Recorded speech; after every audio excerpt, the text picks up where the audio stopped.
Great. Well, welcome everyone, and thank you for joining us today for our hybrid event, The Impacts of Diaper Insecurity and Period Product Insecurity, Producing Evidence for the Future. I'm Heather Sandstrom, a senior fellow here at the Urban Institute and an organizer for today's event. I'm thrilled to see so many faces here in person in the audience and many more people joining us virtually from across the country to listen and learn about this important topic. I think I just checked the Zoom page. We have over 200 people registered and attending online, so that's wonderful. We have an incredible lineup of speakers today. Before we get started, I have just a few housekeeping items. First, please note this event is being recorded. The recording will be available on the Urban Institute website event page. So if you missed something or want to share with a colleague after the event, you will have access to the full recording after today. For those joining virtually, you can show or hide closed captioning or adjust settings with the captions button at the bottom of your screen. Speaker biographies are available online. We will drop a link in the chat to that resource if you'd like to view more information about today's speakers. All virtual participants will be muted during the event, but we would love to hear from you. If you have a question, please click on the link in the Q&A form shown in the chat. We'll drop that link in just a moment, and you can click that link and it'll take you to a form where you can submit your question. You can submit questions at any time, and our team will review and pose them to our panelists following today's presentations. We'll be sure to save time at the end for your questions. In-person attendees, you can use the handout found on your tables. There's a QR code. So anytime if you have a question, just take out your smartphone, you can scan that QR code. It'll take you to an online form where you can submit your question, and we'll take those at the end as well. During the event, you can also engage with us online using #LiveAtUrban. Finally, we'd love to get your feedback on today's event, so please take a minute at the end to complete a brief survey and tell us what you think. So without further delay, let's get started. First, I would like to introduce Dr. Megan Smith. Dr. Smith is currently the Chief of Innovation and Impact at the National Diaper Bank Network, which is Urban's funder for today's event and collaborator on a 5-year research project addressing the issues of diaper and period product insecurity. Dr. Smith is a national leader in public health, maternal and child health, and mental health with specific interests and expertise related to families and poverty. Most recently, Dr. Smith served as an associate professor in the Department of Psychiatry and in the Child Study Center at the Yale School of Medicine and Department of Social and Behavioral Sciences in the Yale School of Public Health. So Megan, I will now turn it over to you. Thank you so much.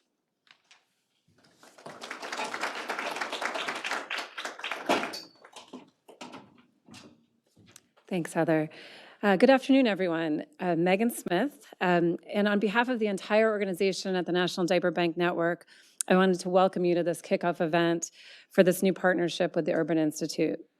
The new partnership, The Impacts of Diaper Insecurity and Period Poverty Insecurity, Producing Evidence for the Future. It's really a joy to see so many familiar faces in the audience, and for those of you I don't know, I look forward to meeting you afterwards in the reception.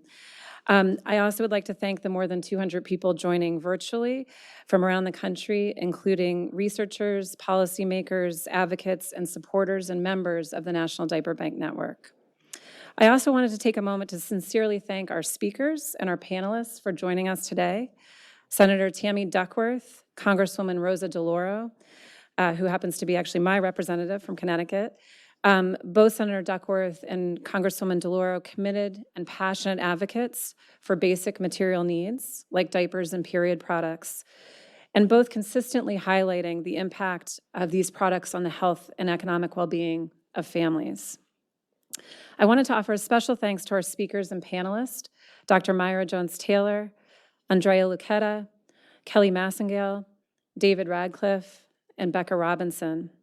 And also a special thanks to the entire Urban Institute team for organizing and hosting today's discussion, keeping the trains running. I wanted to also thank especially the National Diaper Bank Network Board Chair, who's here with us in person, Kevin Faulkner, and National Diaper Bank Network Board Member, Vesta Goodwin-Clark. Along with my NDBN colleagues, Tamara Killian, Lacey Giro, Troy Moore, and Kelly Massengale, who you will hear from shortly. Please do be sure to meet them at the reception. For those of you who don't know, the National Diaper Bank was founded in 2011, initially focusing on ending diaper need in the U.S. Today, as the foremost experts on diaper need National Diaper Bank Network has evolved into a national nonprofit representing more than 300 basic needs banks throughout the country. And like many of you, works to end poverty in the U.S. so children, families, and individuals can access the material basic needs that all people require to thrive. The partnership between NDBN and Urban Institute will shine a light on the tangible realities of period product insecurity and diaper insecurity.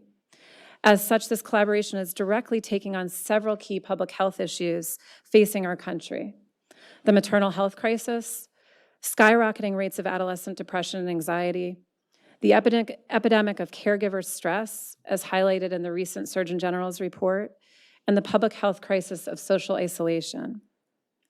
Some may say, how are these issues linked?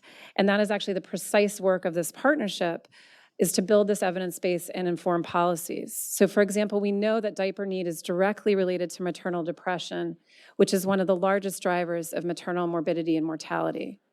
Period product insecurity is directly related to adolescent mental health, which impacts school attendance and participation in activities like school, clubs, sports, and work.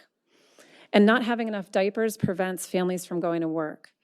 Both issues interfere with the building of social bonds and social connections.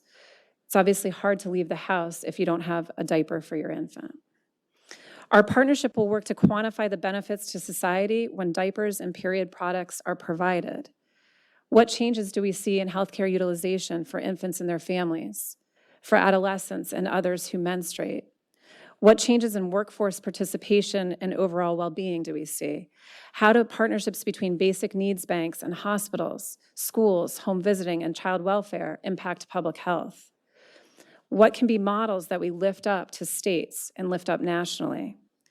Our research aims to create policies that engender health, stable labor workforce participation, and increase economic and social participation while working to provide evidence to those on the ground, doing the work in the basic needs banks, and those making policies in a humanizing way, enabling advocacy and policies to support our neighbors and our children. A special thanks to our Research Advisory Council members who will be guiding this partnership. And a sincere thanks again to all of you for joining us today. So many of you are part of the solution, and we look forward and invite your ideas. Thank you. I'd now like to introduce Dr. Myra Jones-Taylor. Dr. Jones-Taylor is Senior Vice President for Impact and External Affairs at the Urban Institute, overseeing communications, development, government affairs, and policy impact. Before joining Urban, Myra was the Chief Policy Officer at 0 to 3, where she led the development and implementation of the organization's policy agenda, priorities, and strategies, while serving as the principal spokesperson on all policy matters. She previously served as Connecticut's founding commissioner of early childhood, leading the cabinet-level state agency that serves all children from birth to age 5, and is responsible for early care and education, home visiting, early intervention, and child care licensing. Myra and I go way back to New Haven days, so it's a pleasure to be here and introduce you to all, to Myra. Thank you.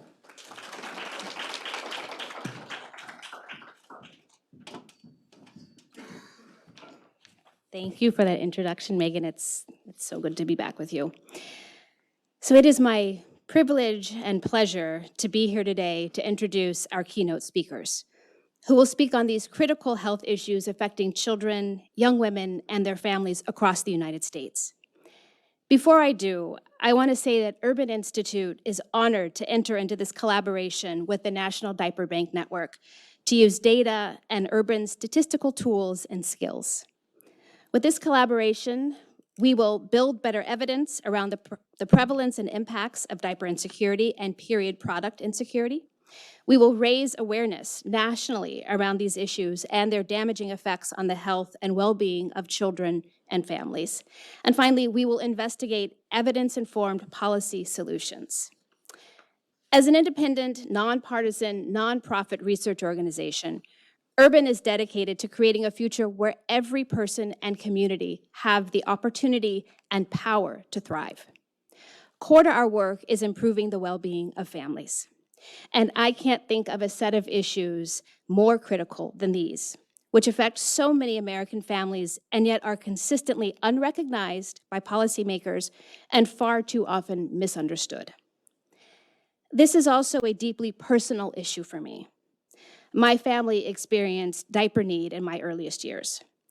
My mom's inability to afford paper diapers, as she used to call them, meant that she could not work. There were no early educators in our community who would take children, who would take my brother and me, because we were in cloth diapers, which may have been a huge hassle back in the day, but back in the 70s, they were a lot more affordable than paper diapers. Instead, my family relied on public benefits and charity to make ends meet.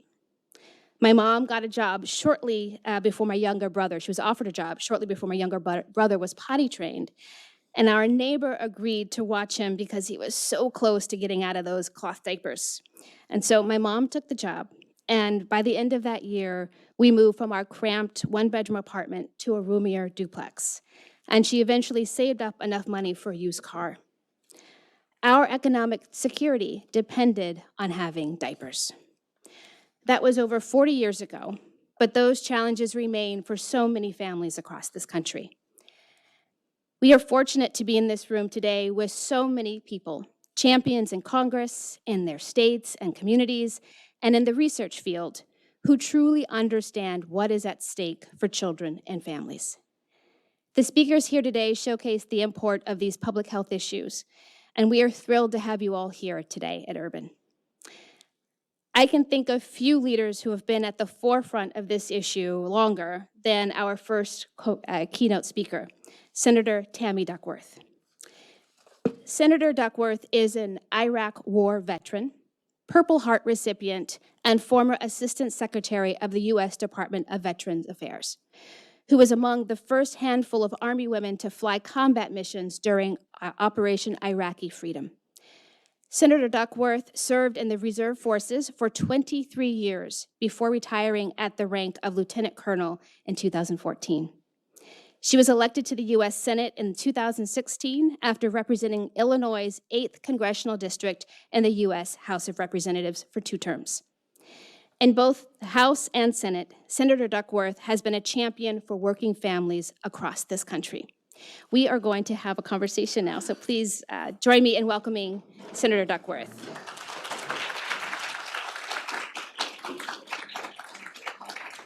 Thank you. I beg your pardon, I had to get my questions together. So, Senator, thank you for joining us today. Tell me, why is this issue of diaper insecurity and period product insecurity so important to you? What does it mean to you? Well, I grew up food insecure in high school and in an area where there were no food banks. And so I was just hungry. And so that led me to work a lot with food banks as an adult, and that's where I was exposed to diaper need and the fact that people can't even go to work because they don't have the diapers to leave with their child in childcare was something that I knew nothing about. And then when I had my own 2 girls, we began a process of every time I bought a pack of diapers for my girls, we would buy a pack of diapers to donate because we would volunteer at the food pantries. And it was astonishing to me that in many instances, period products and diapers, not just for the youngest of children, but also people with medical complications, was more in demand than protein was in the food pantries. And that was just a real eye-opener for me. So that's how I went onto this journey. It was a combination of being food insecure, getting into food banks, and then, of course, my work with veterans and the disability community. Thank you. Yeah. So tell me a little bit, you've been thinking about these issues for a long time. What are the long-term consequences if we ignore these basic material needs at a policy level? Well, it's economic viability, it's economic competitiveness. We're keeping people out of the workplace who would help us with our productivity and keep us economically competitive on a global scale. If you can't go to work and you're at home, you're losing that productivity of that worker. It's also a financial burden on the country because of the healthcare costs. Lack of adequate diapers and period products can end up with people having issues with urinary tract infections, with skin breakdowns, and that just adds to medical costs. The same people who don't have enough assets to buy diapers or period products are the same people that are going to rely on public assistance when it comes to healthcare. And so this is an issue for all of us, not just those of us who can afford or can't afford them. This is about all of us paying this cost. And we as taxpayers should care deeply about this in terms of let's forestall the higher cost of healthcare, and all we have to do is just provide diaper and period products. So tell me a little bit about the misperceptions of this issue. You mentioned one, that this is something that's only, it's only for children and we shouldn't really think about these issues, but it affects everyone. You dispelled one of those. Tell me some other misconceptions. People think it's covered by WIC. Yeah. People think that it's only babies that need diapers. People think that your HSA covers it. None of this does. And so people don't realize that this is an out-of-pocket issue. You talked about cloth diapers. People think that, oh, you can't afford paper diapers, then just use cloth diapers. What are you complaining about? You just have to wash it more and do more work, right? And well, except that child care facilities will not accept a child with cloth diapers. And so there's a lot of those misperceptions. There's a lot of judgment. But there's also this issue where people think that it's such a common sense thing that they think that it's already covered, and it's not. Yeah. It often comes down to funding, and you hinted at this a little bit. What is the economic case? And you talked about this a little bit, but tell me a little bit more about the economic case for meeting these basic needs for families. Well, it's keeping people out of the workplace. It is higher healthcare costs. It is also about people not being able to, for example, return to school. We know that over 50% of community college students are non-traditional, and they're generally women. And so if you can't go back to school, you can't work towards a higher income. And so we're actually keeping people economically depressed and in a cycle where you're not seeing families reach for the American dream because they're unable to for something as simple as not having access to diaper and period products. I'm really proud that Chicago, for example, has started providing period products. If you go through O'Hare, you'll see in all the bathrooms the period products are free in the airport, and I think that should be standard across the country. Yeah. So tell me about what you say to policymakers. So unfortunately, not everyone cares about these issues the way you do, and Congresswoman DeLauro do. But tell me, when you have these conversations with policymakers, what do you say to them? How do you try to convince them of your passion for this? That this is about the nation's budget, right? Do you want to spend more money or less money in the long run? This is about preventative care. And having the preventative care is better, and it's going to be cheaper for us as taxpayers in the long run. So I tell people this is the fiscally conservative answer to an issue. And if you are a true fiscal conservative, then you should support this. And that's why I have, as my partner in all of this, is Senator Kramer, who is a real conservative, and he gets it. And so it's nice to have bipartisan support for an issue where, coming from someone who understands that this is about trying to keep our budget down as a nation. This is about trying to keep our healthcare costs down as a nation. This is about keeping kids in school, people in the workplace, and it's better for America's competitiveness in the long run. Thank you for that. You're welcome. I really appreciate your championing of this. I want to go back to something you mentioned about going to food banks, and so encountering the diaper need there. Did you notice, were there food banks and diaper banks paired together, or was this something that you just heard of and there wasn't a connection between the two? Just your experience. So they were paired together. So it's usually most of the food banks that I was volunteering at, it was actually, you got food, but then you also had personal hygiene products. And as soon as the diapers came in, as soon as the period products come in, they would be gone. Yeah. That was like some of the first things that would disappear. And you would still have the canned hams and canned meats and stuff on the shelves. And working with the Greater Chicago Food Depository, they made it clear that diapers and period products, adult diapers, are some of the most in-demand items, that in many cases more so than protein.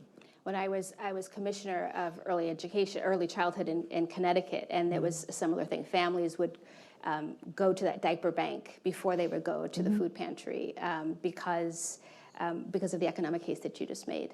So I really appreciate you coming and joining us. Thank you for your leadership, and we hope that you will track all the research and evidence that comes out of this partnership. We strongly believe that we have these issues, but we need to make sure that we understand the solutions to helping address them. So this partnership is going to allow us to do that. So thank you for your leadership, and thank you for joining us today. Thank you, everyone. Thank you. Thank you.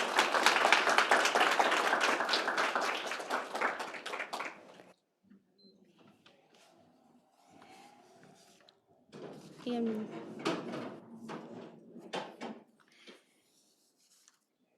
It is now my pleasure, I believe. Okay, great.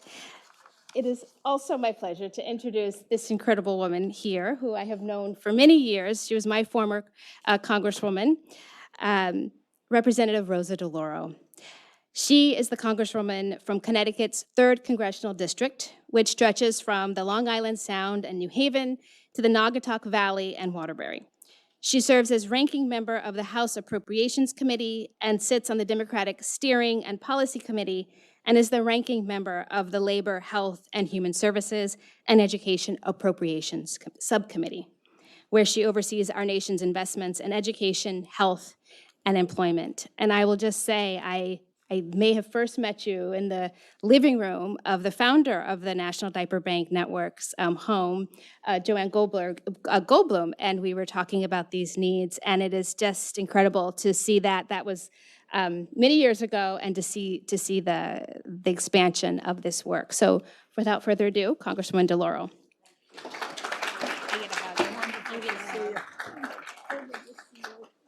Wonderful to be with you. Yeah, thank you. Thank you so much.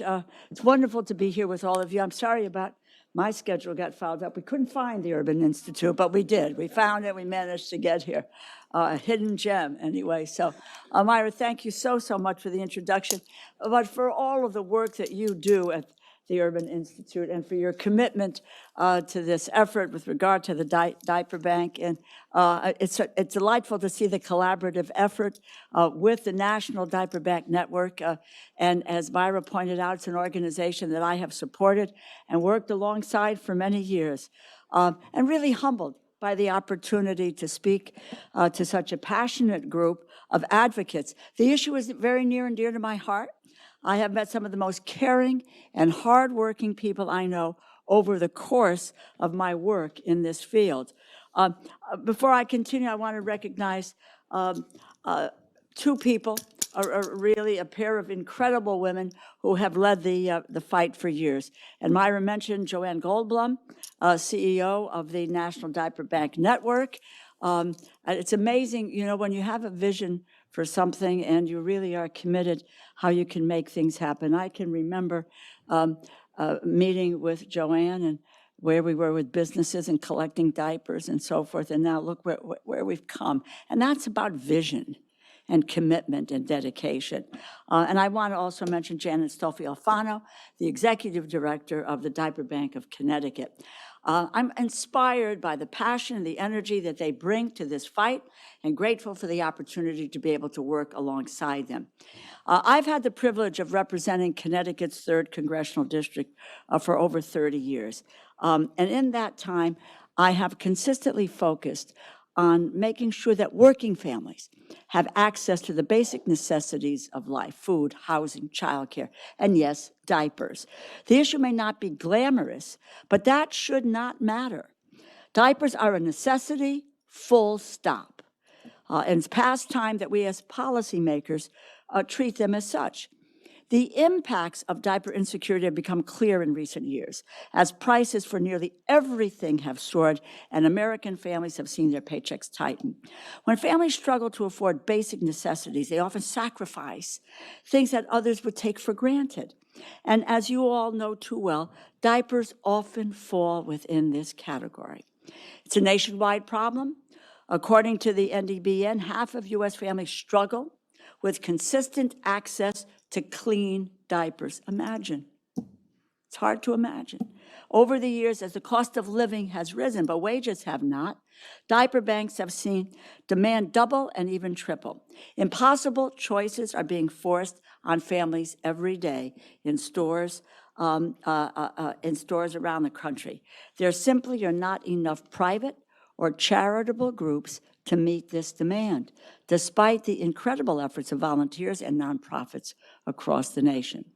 The consequences for families of lacking such a simple thing can be severe. Without diapers for their children, low-income families will resort to stretching supplies or not buy diapers at all, both of which have very serious health consequences for children. When infants sit in wet diapers, they can become sick. This can lead to longer-term health issues, as well as presenting even more economic challenges for their parents and families. We can trace the impacts of this clearly.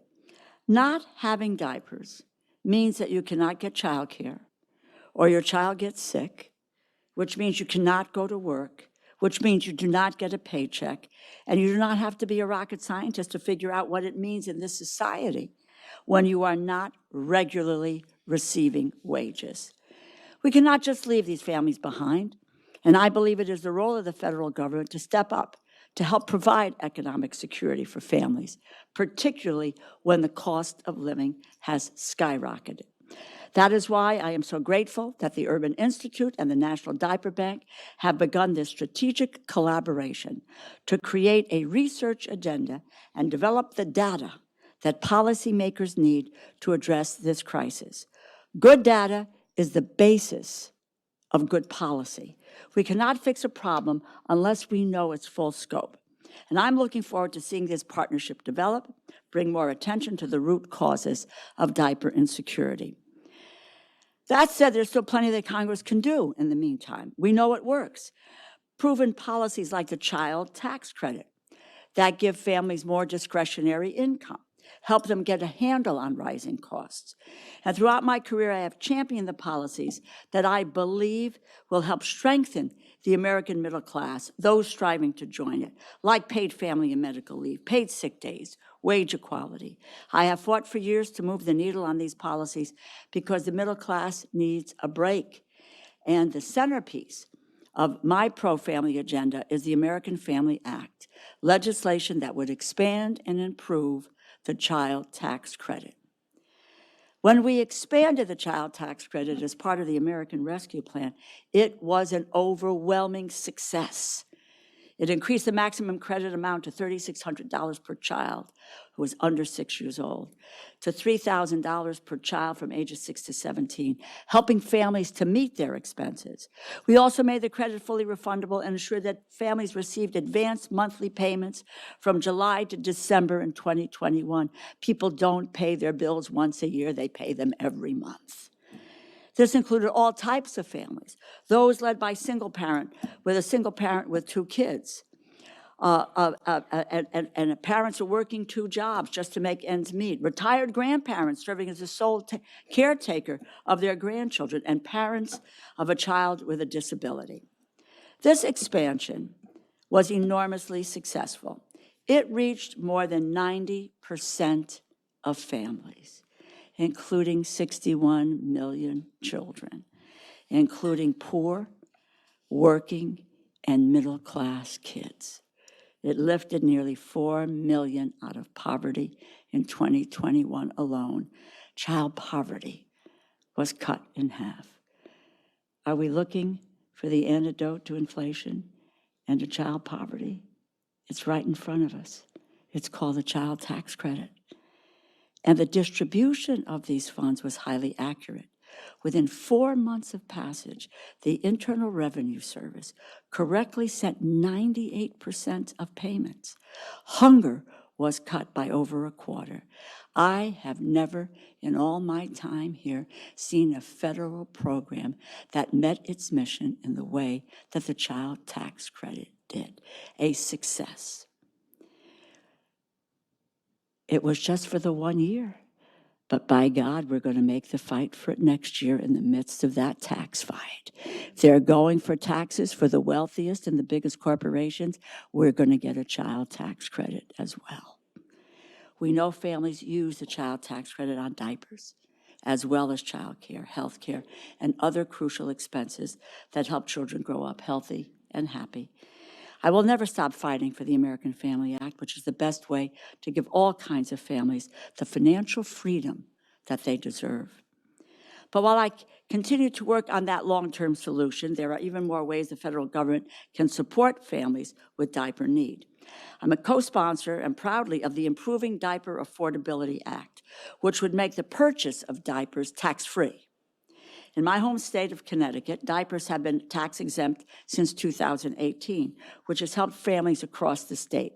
The federal government should follow our lead. We do not have to start from scratch. Building on existing networks of community organizations can help us to achieve results quickly and efficiently. 3 years ago, to help diaper banks meet the needs of families, I helped to create the Diaper Distribution Demonstration and Research Pilot to meet families' diaper needs, alleviate the significant cost of diapers, and improve the economic security of working families. The program is administered by the Administration for Children and Families. It provides funding to expand existing diaper distribution services through a robust network of community partners that provide anti-poverty services. I was proud to be able to secure initial funding in 2022 in the spending bill that provided $10 million for this first ever pilot program to distribute diapers to low-income families. Not only did families receive diapers, which alone can cost 8% of a person's total income, they also received critical support services like job training, educational support, Head Start, housing services, and more. We were able to build on this funding by doubling funding in the 2023 spending bill to connect more families around the country with diapers. Last year, we were able to keep that funding in place. Significant victory, given the dramatic cuts that Republicans wanted to impose on every facet of our government. In total, since 2022, we have secured $50 million for diaper funding. I need to be frank about the challenges ahead. These election results were not what I or many of us were hoping for. But I respect that Donald Trump won the election and won the trust of many voters, including in my own community. I know the battles we are going to have to fight for the next 2 years because, yes, we have fought them before. We'll have to work hard to speak up constantly to protect funding for this year. That process is not yet underway, but it will be. Your voices need to be loud and clear in the process leading to the funding bill for 2025. We need to protect the funding this year or to achieve any additional investments for working families. That means showing up and speaking at every hearing, at every event, at every opportunity to make our voices heard. We must continue to make the case and build the momentum nationwide for change. And that is why I'm so glad to have the support of all of the talented, intelligent, and hardworking people in this room. We've been able to succeed in the past because of advocates like you all across this country, building a network, building that network to bring awareness, attention to this issue. It is more important than ever that we continue that work and do not give up right now when our efforts will be most needed. You can get tired, but you can't get tired. You cannot get tired. And you can't sit on the sidelines, and none of you do that. We have come so far on this issue that I will tell you, and if Joanne were here, and Myra can tell you, when we started this so many years ago, it was people like Newt Gingrich and others who called us, you know, the proprietors, if you will, of a nanny state. And the most unbelievable remark I heard during this time, Myra may remember this, was one of my colleagues said, if they can't afford diapers, they shouldn't have children. That was a reality. The newspapers wrote it up, ridiculing myself and others for moving down this road to be able to provide funding for people to get diapers. We've come a long way. And as a familiar phrase in the last election, we're not going back. We are not going back on this issue. I can't thank you enough for inviting me here today. I look forward to hearing more about the discussions that happen at this event, what opportunities for collaboration we can come up with in the future. I'm so proud to be your ally in the Congress, and I'm excited about continuing our work to expand diaper access to working families and to children across the United States, no matter who controls the Congress. No matter who controls the Congress. We need your voices now more than ever and as loud as ever. And never forget that the Congress is an institution that responds to external pressure. You are that external pressure. And you know, I was blessed with a mother who was feisty, served in public life, died at the age of 103, taught me many things, but two things are, for me, principles which guide me every single day. Never give up and don't take no for an answer. So that's what the call is. Never give up, and we're not taking no for an answer. Thank you. Thank you very, very much. Thank you. Thank you. Thanks, Howard.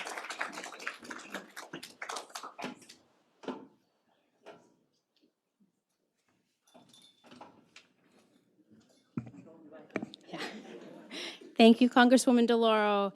And as a research institution, I encourage people who are interested in learning more about the child tax credit and, of course, about the research that we are about to do on diaper need and period insecurity to go to our website, and you will find a lot of resources there about the evidence around how the child tax credit has supported families, and, of course, when we do this work on the Diaper Bank networks.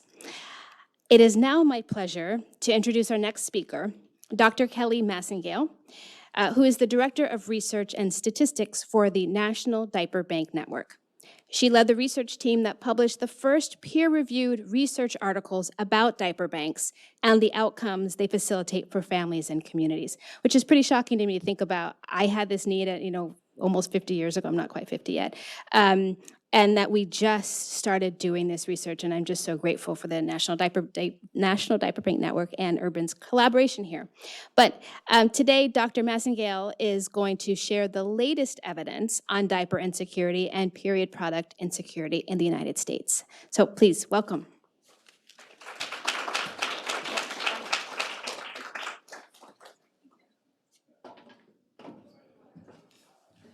Thank you so much for joining us today in person, online, and those of you who will watch the recording later on.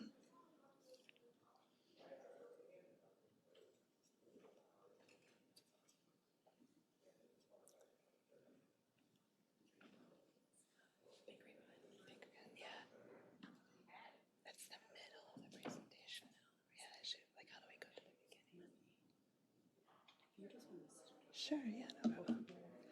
For many years, when we thought about how many families in the United States were impacted by diaper insecurity, we used the talking point 1 in 3. In 2010, Huggies published the Every Little Bottom study, which was the first research study to assess family struggles to afford diapers for their children. Shortly after this study, Huggies became the founding sponsor of the National Diaper Bank Network. In 2013, Dr. Megan Smith and colleagues published the first peer-reviewed research study in an academic journal to define diaper need and quantify its impact for families. In 2017, the 1 in 3 statistic was again confirmed by Huggies in partnership with the National Diaper Bank Network.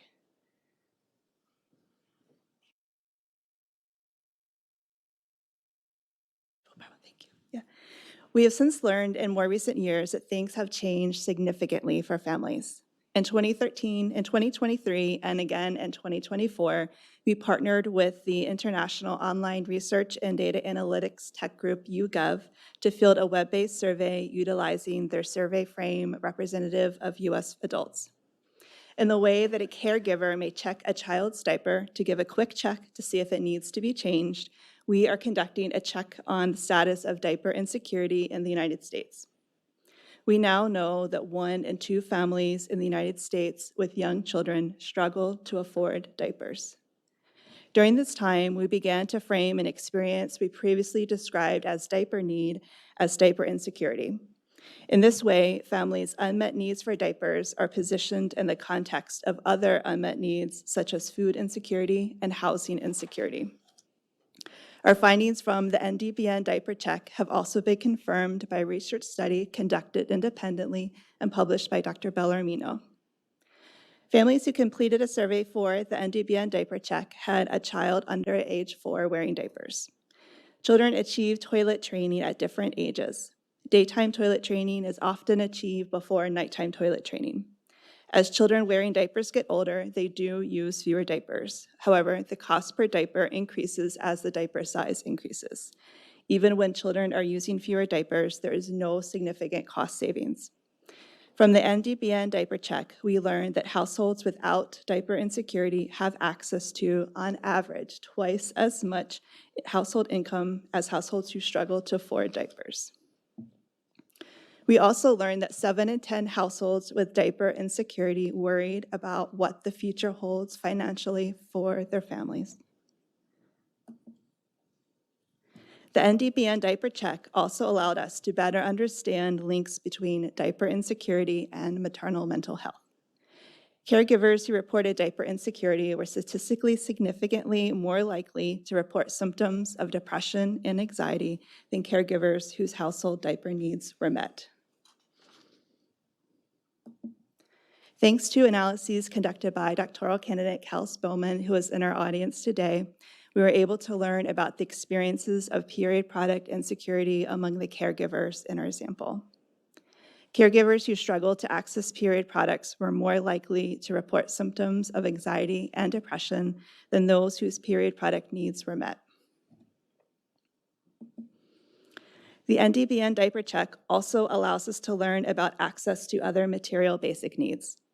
3 times as many households experiencing diaper insecurity also struggled to afford soap, laundry detergent, and other material essential needs, which can deeply impact the way that confidence that people have and the way that they are able to carry themselves as they go about their day at home, at work, and in public spaces.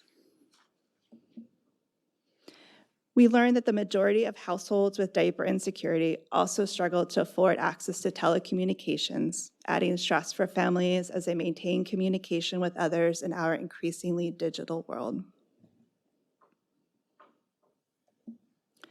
For families experiencing diaper insecurity or period product insecurity, basic needs banks offer one opportunity for support. The National Diaper Bank Network's member network includes more than 300 basic needs banks across the country. Collectively, our network members distributed more than 240 million diapers and 38 million period products in 2023.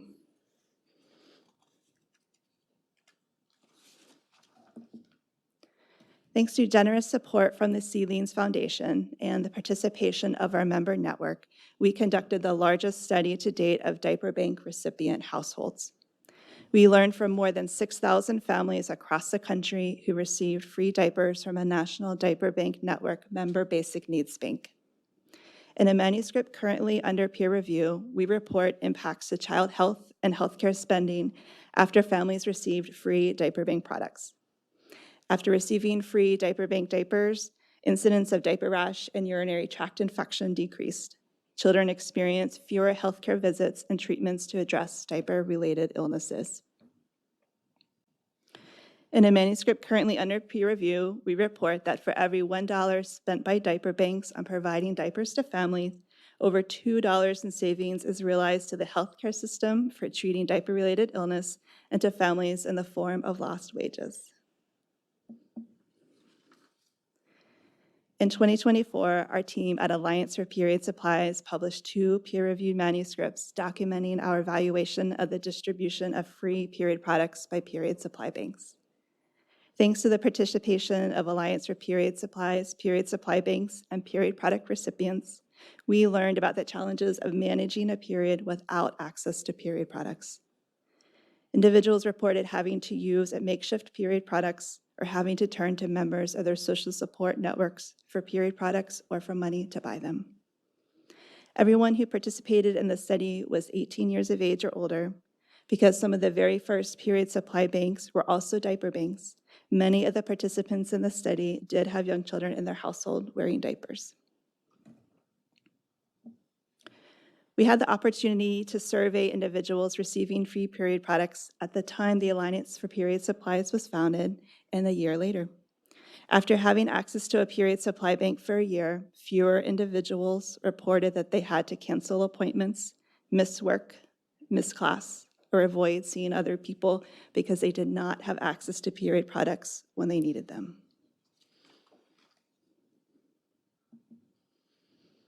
At the time Alliance for Period Supplies was launched, individuals experiencing period product insecurity reported that they missed out on going somewhere they needed or wanted to be on average nearly 8 days a year.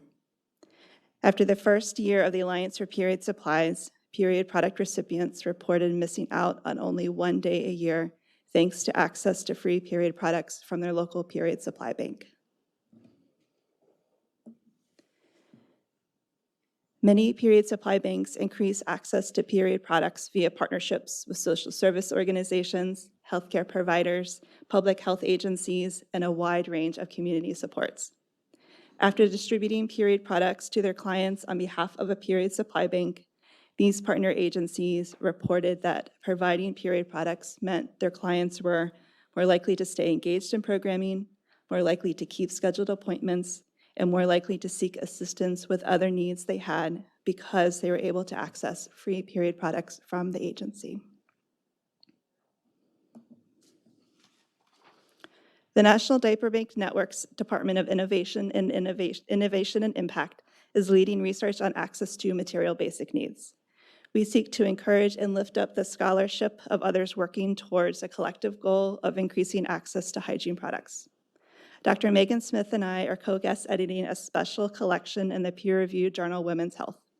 In 2025, for the first time ever, an academic journal will publish an issue dedicated entirely to research on access to material basic needs. We encourage you to submit your work and to look for the articles when they are published. Thank you so much for your time today. Dr. Megan Smith will now host the final panel.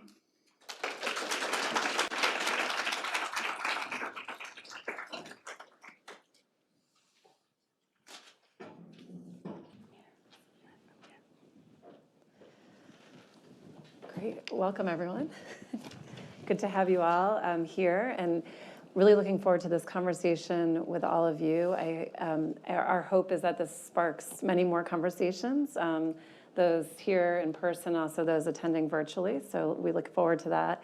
Thank you for lending your expertise today and your time, and I just wanted to provide some brief introductions to the panelists. You can see all of their full bios online. We'll start with Andrea Lucchetta, who's a longtime advocate for economic justice and liberation, a community organizer, and an attorney admitted to practice in California. David Radcliffe is the State and Local Policy Director for the Institute on Race, Power, and Political Economy, and at the New School. And then we're joined by Becca Robinson, the Medical Office Chief of Staff and Director of Strategy for the Tennessee Healthcare Finance and Administration and Bureau of TennCare, the state's Medicaid agency. Thank you all again. Becca, I'm going to start with you. We know that the state of Tennessee is the leader in the country right now in terms of coverage of diapers under Medicaid. So Tennessee being the first state to provide this coverage through Medicaid. So, curious if you could talk to us a little bit more about the impetus for that coverage and that decision that Tennessee made. Yeah, sure. First, thank you for having us here today, and so excited for this collaboration and this event to kick off this exciting work. Tennessee really started to think about this a few years back. We implemented a program at our state Medicaid program called Health Starts. And it was a program that was designed to start to screen for social needs for our Medicaid members, those social determinants of health. And so we began this program, and as we began this program and had providers and hospitals and others screening for social determinants of health, what we were seeing is that there was a huge need for diapers among our members. And so our managed care organization started partnering with diaper banks to provide those diapers to connect our members to that need. And so that's really what got us thinking, how, as a Medicaid agency, do we provide this crucial need for our members? And that was really the start of it. And then when we had some additional funding and began to brainstorm how we would use this funding to help serve our members, diapers was one of the first things that came up. And can you tell us a little bit more about specifically how the program's working today, what it looks like? Yeah, so we launched our program on August 7th of this year. So we are almost 4 months in. The program was designed, when we really started to think about this program, the most important thing was how do we get members access to diapers when they need it? Not a week later, but the day they need diapers. How do we make sure that they can access diapers right then and there? And so we actually decided to design the program for diapers to be distributed at the pharmacies as part of the pharmacy benefit for a Medicaid member. So all of the children that are covered by Medicaid and CHIP in the state of Tennessee receive up to 100 diapers per month until they turn 2. And they can pick those diapers up at any pharmacy, any participating pharmacy, which is really any pharmacy in our network. And there's no prescription required. There's no copay or cost. The member and the family are able to go straight to the pharmacy counter and show their Medicaid ID or their pharmacy benefit card and pick those diapers up. And so the diapers are also treated somewhat like a prescription in that it was a way for us to deal with the crazy package sizes that you have in diapers. And so, you know, based on whatever package size you get, you can come back in so many days to get your next refill of diapers. Another benefit of using the pharmacy as our point of distribution, members are able to use their non-emergency medical transportation benefit. And if they don't have transportation, they can use that to go to the pharmacy. So hopefully they're able to pick up prescriptions, pick up their diapers. We know that we have some of our hospitals that are participating with their pharmacies. So when members are going in for appointments, they're able to pick up diapers on their way out the door. It's fantastic. And what are you hearing? I'm just curious what you're hearing from the Medicaid beneficiaries in Tennessee who are utilizing the program. What are sort of the early insights? Yeah, so again, 4 months into the program, we have served a little over 34,000 unique members. They've accessed the benefit across the state. We have approximately 380 pharmacies participating, covering 90 of the 95 counties. And we've really gotten great feedback. Members are really excited. They're learning about the program. And it's just been great to hear their feedback. Pharmacists are engaged and excited to be able to provide diapers to members. Thanks, Becca, for sharing. Really helpful. And you know, I think one of the pieces I know we've talked about, and you just added to, is really that perspective of the beneficiary, the perspective of those that are receiving diapers, period products. Also, Andre, I think, you know, what I've learned from your work is really the importance of centering the perspective of those with lived expertise, lived experience in this work, in the policy making around the work. So I'm curious if you could talk to us, you know, I guess to start, about what you've heard in your work that has really led you to think about diaper insecurity, period product insecurity. Sure, thank you. So, yeah, I mean, I think one of the things that I've learned as an advocate and working with other advocates is that people know best what they need when you ask them directly. They really do have a very clear idea of what they're going through and what the solutions are. So the best thing to do when you ask a population, try to figure out a problem, is to ask them directly, what do you think the solution should be and how do you think we should create it? And I guess the best example that I can give in California around period insecurity is the example of Girl Scouts who, you know, as children menstruate. You know, the average age is now creeping down into 9 and 11 years old. Children are menstruating, whatever their gender identity might be, whatever their home circumstances might be, whatever their economic resources might be. Often they're dependent on parents or the adults around them, but they are menstruating and they need these products. And so a couple of Girl Scouts really took this on and took the leadership, and working with Assemblywoman Christina Garcia, really led the effort to pass the Menstruation Equity Act in California. And so now we have you know, a lot of great solutions in California. Period products and diaper products are tax-free. We have amazing food bank and diaper bank activities happening, you know, all over California. It's really great, but, you know, always the best creativity and the most efficient and effective answers always come from the people who are experiencing the challenges themselves. They are in the very best position to provide the answers, and if you listen to them, they will always show you the best way to solve their problems. And thank you, Andre. And just to, I guess, amplify that piece too, something else we've talked about is really the importance of inclusive language as we talk about those issues. So could you elaborate a bit more on that? Sure. I mean, I think there's, in the popular narrative, I think there's a lot of different elements when we talk about parenting, people who parent, people who menstruate. Within that, people have all sorts of individual experiences. I grew up as a cis woman. I had ideas about what it meant to become a woman and femininity. But those ideas are very, very different what I experienced from what any of my peers experienced, from what my daughter is experiencing at 6 years old. The world changes in everybody's life and circumstances. Everybody has their own perspective. And so using that inclusive language actually allows for everyone to have their own unique experience and understand the world and use language that really allows them to have true economic agency, right? So when we're talking about economic liberation, economic choice, at a very, very simple level, when we talk about menstruation, we talk about diapers, we're talking about bodily functions, right? These are just bodily functions that people experience, and if they're not properly attended to, there's rashes, there's pain, there's real physical repercussions, as we heard Senator Duckworth talking about. They keep you from going to school, keep you from going to work, keeping you from being able to take care of the people that you love. So if you don't have the ability to talk freely about these things because you're tripped up about, like, I don't fit this narrative about femininity, or I don't fit this narrative about being a middle-class parent who should have access to diapers, like, all of that stuff can really get in the way.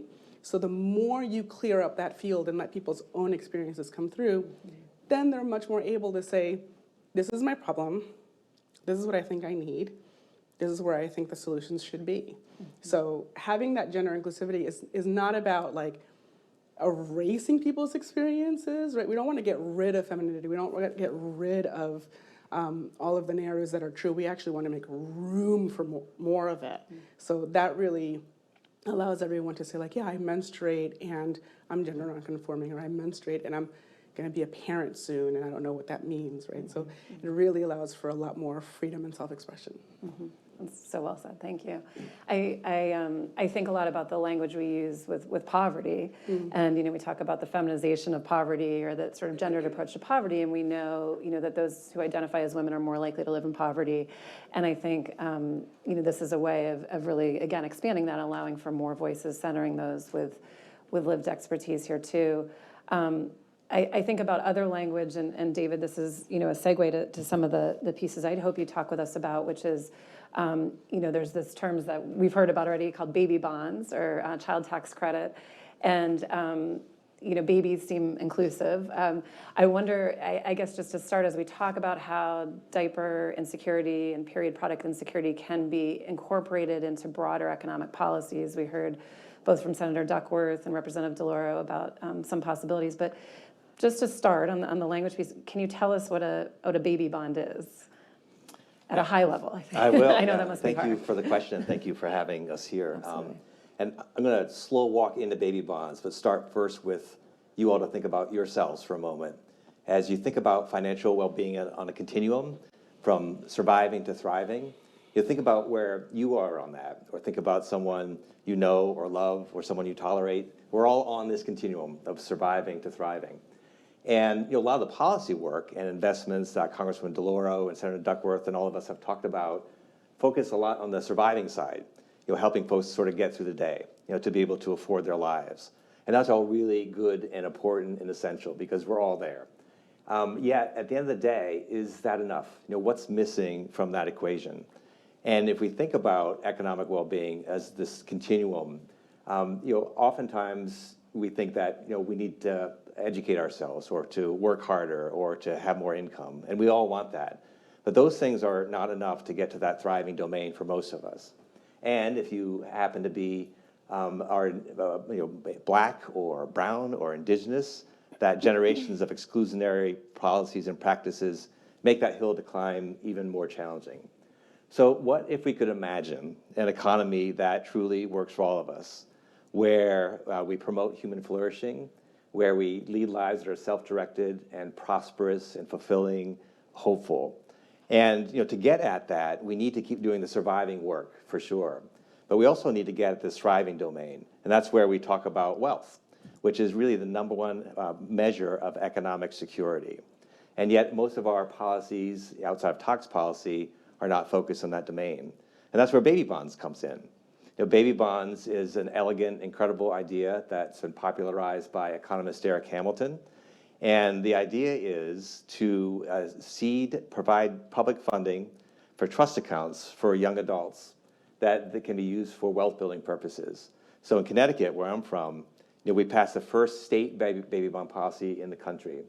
And the idea is that the state invests $3,200 at birth for children whose births are covered by a state Medicaid program. And between the ages of 18 and 30, that young person can pull out their share of this trust fund. And by that point, it's been invested by the state treasurer. It's worth between $10,000 and $20,000 and can be used for one of four wealth building purposes: to buy a first home in Connecticut, to start or invest in a business, to put towards retirement security, or to pursue a debt-free post-secondary experience.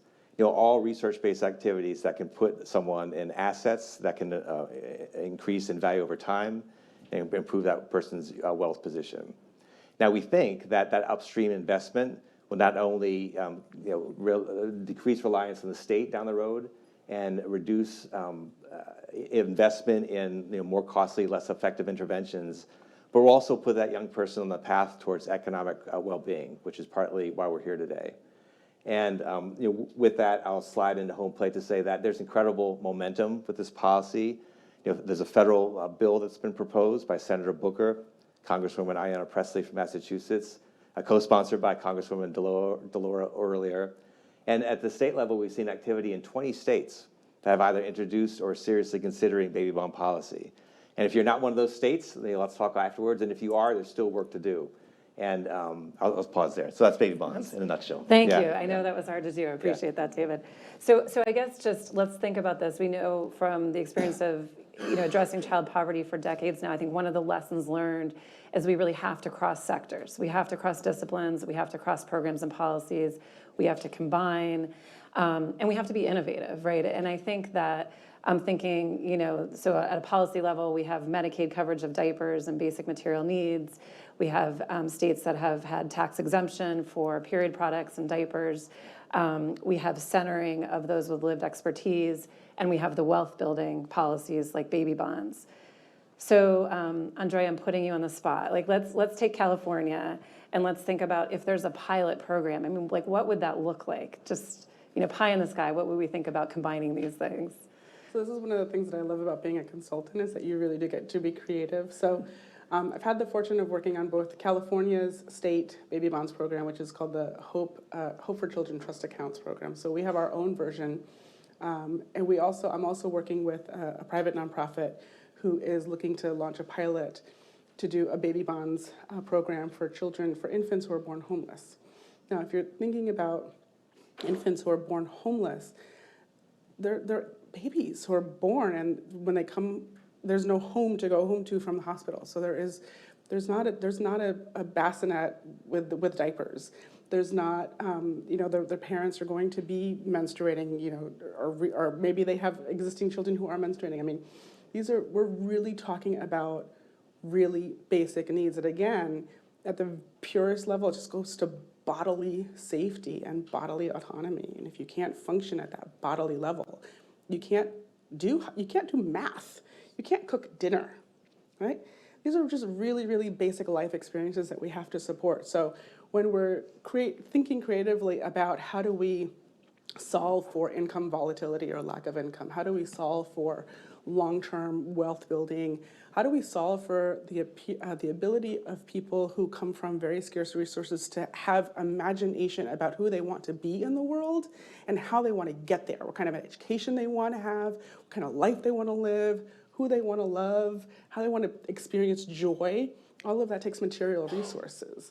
And so now we have an opportunity to think very pragmatically about money, diapers, food, housing. These are all practical questions with practical, pragmatic solutions. We just have to be really creative about making sure that we package things where people are. So if they're going to the pharmacy, if they're going to the doctor, if they're going to, get social services, like we have to provide the infrastructure, the pragmatic ways to get people these solutions. And that's where that's the creativity and the fun comes in. No, thank you for being creative on that answer. I think so. Kind of the idea of bundling these approaches of maybe there's cash, there's Medicaid coverage, there's a baby bond. David, I'm thinking, are there other opportunities with economic policy that you see to incorporate basic material needs like period products and diaper insecurity, diapers? Sorry. Absolutely. I mean, I think part of the reason we're here today is the Diaper Bank Network, which is an infrastructure that already exists. And folks who are in that space have relationships with families who could be baby bond eligible. And one of the opportunities and challenge with a policy like baby bonds is that, as conceived at the federal and state level, the enrollment is automatic. So there's nothing that a family, young person has to do to become eligible for baby bond. But the awareness is not automatic. So that's where it's really essential that the different touch points, the trusted agencies and organizations who are in relationship with many of these eligible families can talk with them about the opportunity and the challenge and the choices and trade-offs and all those sorts of things. And not just do it once, but do it over time as that young person gets older and maybe no longer needs diapers, but then heads into preschool experience and then to the school system and all the other actors who are involved in the lives of the families that we care about. So I think that infrastructure is really essential, and not just for baby bonds and the direct service, of diapers and so forth, but the other opportunities and investments and resources that families are eligible for. Like, could we reimagine how that system works in a way that's more cohesive? I think that's a critical point, is really the opportunity that basic needs banks, members of the National Diaper Bank Network, have to really play a key role in this work that we're all talking about, which is, they are trusted resources for families. They are centering families in the work and connecting families to other, as you mentioned, other supports and other services. And I think that's, really what we're hoping is coming out of this collaboration. We know, Will, is the research and data to help continue to drive this work and demonstrate that importance. And I think Dr. Massengale talked, I know in her work too, is really the relief and the trust and the reduction in stress that families have in receiving these products from basic needs banks specifically. And I'm thinking that, Becca, back to TennCare and your work on this is, there's also, so I think that's kind of a direction we go to really amplify exactly what we're talking about, this creativity, this innovation, and policies that we want to set. I know also can be obstacles in this work. So I'm curious if, for policymakers who are listening, as you think about this, what are some things you want to share about they need to think through as they're starting this work? Yeah, absolutely. I will say, I think in Tennessee, we were really fortunate that this, from the get-go, had the support of our governor and the legislature, and we are extremely grateful for that. So the diaper benefit was included in our governor's FY24 budget. And that was passed and accepted, and so we began to get to work on that as soon as possible. And so really having that support was key. It was a part of a larger initiative called the Strong Families Initiative that our governor was really adamant on and included also expanding the category, the income level for our relative caretakers. So it kind of went along really well with this benefit of diapers. We also, from the start, engaged our stakeholders to determine what would those obstacles be that we might face in implementing this benefit. And so that included, obviously, the pharmacists. As we're starting to think about, bringing this to our pharmacies across the state, how is it going to impact our pharmacists and their workflow, and what does that look like for them? How are they going to store diapers? Diapers are bulky, and what does that look like for their business? So engaging stakeholders, we also we had a lot of conversations with our diaper banks to help understand the landscape and to understand how, the manufacturing process for these diapers, how they get, wholesale to the pharmacies. And so there was a lot there that we had to learn. I learned a lot about diapers in the past year, more than I ever thought I would know. But that was a big part. We engaged our children's hospitals, our primary care providers, our state American Academy of Pediatrics. We had stakeholder events where we talked about the benefit and how we have designed it, how it will be implemented. And we got feedback from these groups, worked very closely with our Department of Health, knowing that they would interact with a lot of the eligible families. How could we get the word out to these families so that they know it's, you've got a benefit out there. You want to make sure that they know they can use it. Much like the baby bonds, you don't have to enroll. If you were a Medicaid member or a CHIP member and you were under the age of 2, you can get the diapers. There's nothing more that you have to do. And so really engaging those stakeholders. I think one of the obstacles or one of the things that we had to come to terms with is in the design and in the way we were implementing, we had really hoped to have, say, 4 brands that we were going to include in this initial launch. And we had the first 2 on board, and we knew it was going to take some more time to get 2 more. We also knew that at the start, we did not have any retail pharmacies. When we launched this program, all of the pharmacies that were participating across the state were all independent pharmacies. These are your local pharmacies in your towns, and they committed to participating, and they supported this program from day one. And so, we struggled a little bit with, do we wait? Do we wait till we have all 4 brands that we want to cover? Do we wait till a larger retailer comes on board?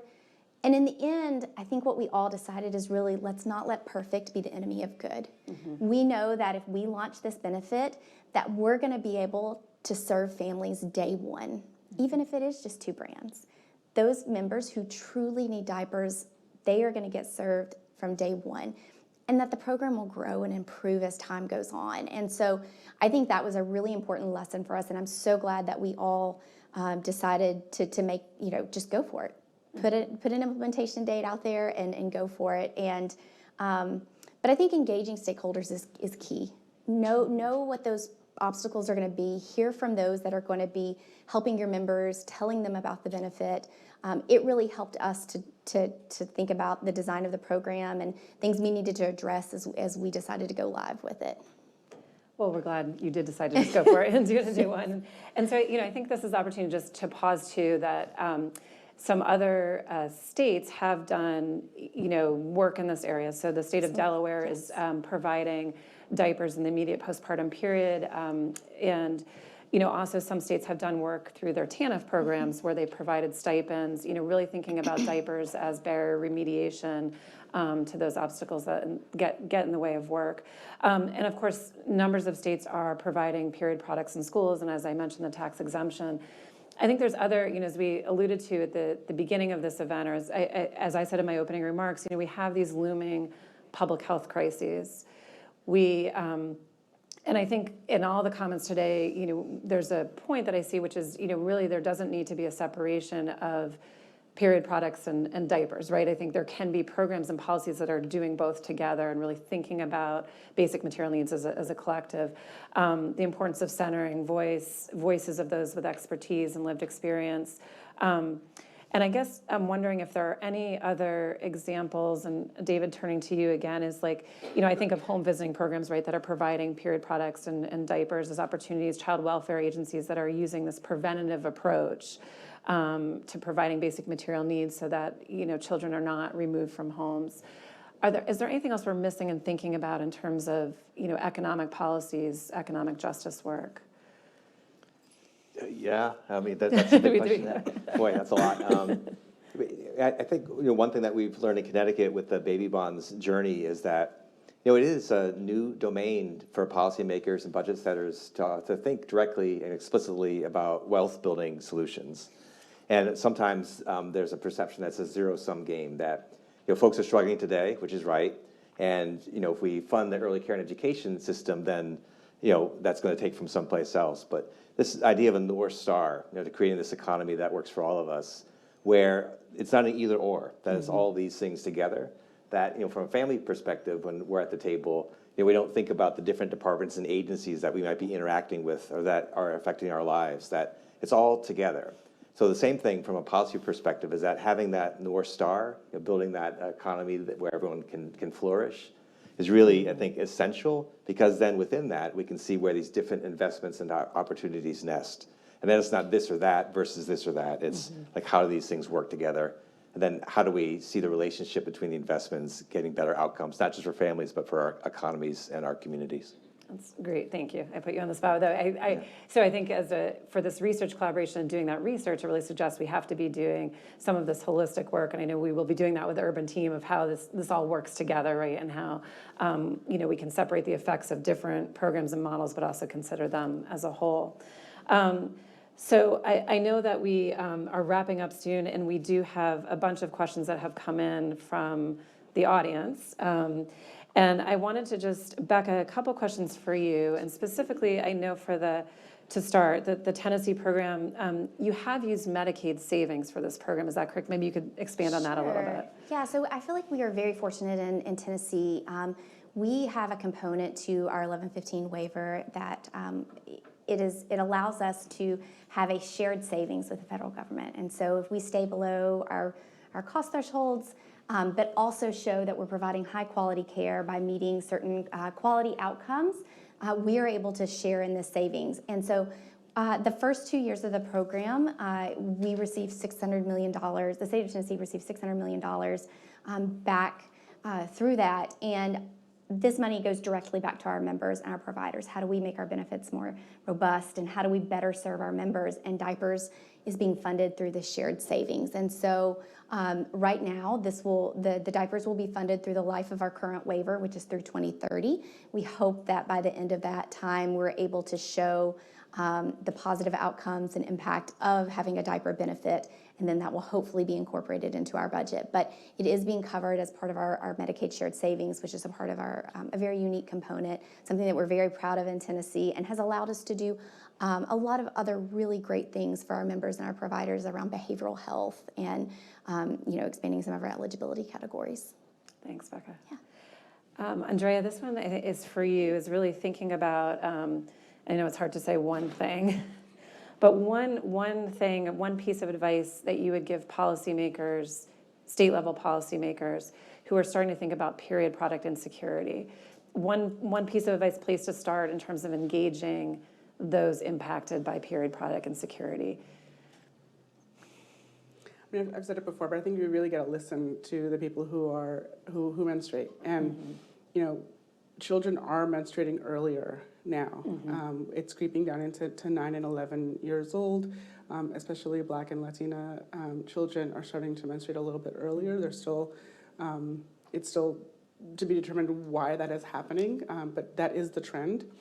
And there's actually, if you think about, we're born, we need diapers. There's only a few years between when we stop needing diapers and we start needing menstrual products. And then we need menstrual products for the next 40, 50 years. So this is a lot of time that a lot of people are having basic bodily experiences that if they are not attended to, we invisibilize that right now. We don't talk about it. We make it private. We make it something that happens in our homes and out of sight, so we don't talk about it communally. And the more we can ask people to talk about it communally, then we can start to have share experiences like, oh yeah, I go through that, right?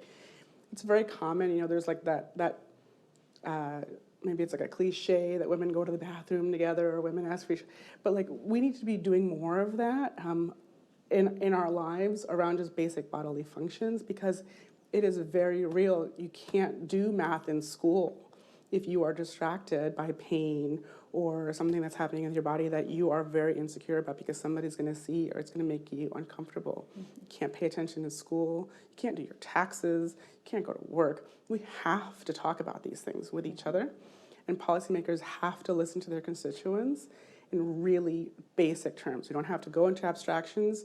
It's just everyday life. So we need to talk about it, and policymakers need to listen to their constituents, talk about it in really simple terms in the very basic ways that it happens and manifests in our lives. It's not hard.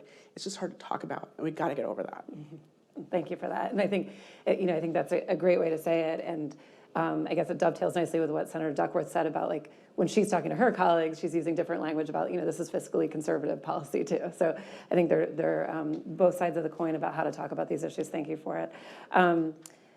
David, asking you one of these questions that comes in about how will proposed cuts to federal assistance programs impact how we address these issues going into the future? So, to be determined, certainly. Potentially a more challenging environment. But one thing that's really hopeful, at least in the baby bond space, is that there's incredible momentum and interest in this policy at the local and state level. And we've also seen strong bipartisan support in a number of the places that are pursuing policies like baby bonds. So in the near term, at least, we expect that that work will continue and to deepen as more states join California, here in DC and Connecticut that have already funded and passed a baby bond program. We expect that work to continue and eventually lead then to a federal policy. Great. And for each of you, the final question here, there are a lot of questions coming in really about back to like your key stakeholders and where you start. I think there's a lot of policymakers think about where you start those stakeholders that you have. So Becky, you touched on this a little bit about key stakeholders, American Academy of Pediatrics, you had others, but just could you just say that again in terms of where you started with stakeholders? I think the first and most important stakeholder is the member, right? And what are their needs? And we learned that through screening for these social determinants of health, through these non-medical needs, and learning that diapers were such a huge need for our members. And so I think starting with the member, right? That's the person that you're going to be serving that's going to benefit from this. That's the most important. We really tried to keep the member at the forefront every time we made a decision about this program. And then other stakeholders include those that are going to have interaction with those families. Our pharmacies, our providers, our pediatricians, our family practitioners, our children's hospitals, our other state agencies. They're crucial in that discussion. And then I think, again, we had a really great relationship with the governor's office and being able to push this through on a budget and having his support was really crucial. Thanks. And Andrea, there's a specific question about the Menstrual Act in California and just stakeholders involved there on the California front in your work. What's the specific question? Just thinking about who were the key stakeholders for those who are, again, like trying to start the work. What have you learned about just key stakeholders to get to the table initially? Who would you recommend? I think having a diversity of stakeholders. So it's, as I mentioned, children who are menstruating, Girl Scouts, the Latinos for reproductive justice, Black women's wellness, lots of different stakeholders coming across to look at all of the various experiences. And I think I'm going to jump a little bit on to make around baby bonds too, because we're doing that in California. And I think just linking some of the conversations, these are common experiences, and where we have opportunities to really make some connections is where existing systems are already operating. So for the Hope for Children Trust Accounts, which is California's baby bonds program, we're working with the foster system. The foster system knows where those children are. They know how old they are. They know where they're living. They know what their needs are.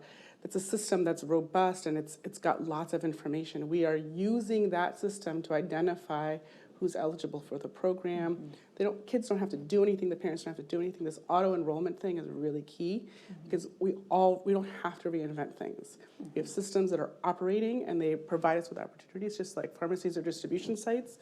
We have systems that are already existing, and we just have to utilize them in new and creative ways to make these linkages. I know, David, you had mentioned basic needs banks, diaper banks being other examples of partners. Anyone else in the baby bond space you can think of? Yeah, ditto to what Andrea and Becca have put forward.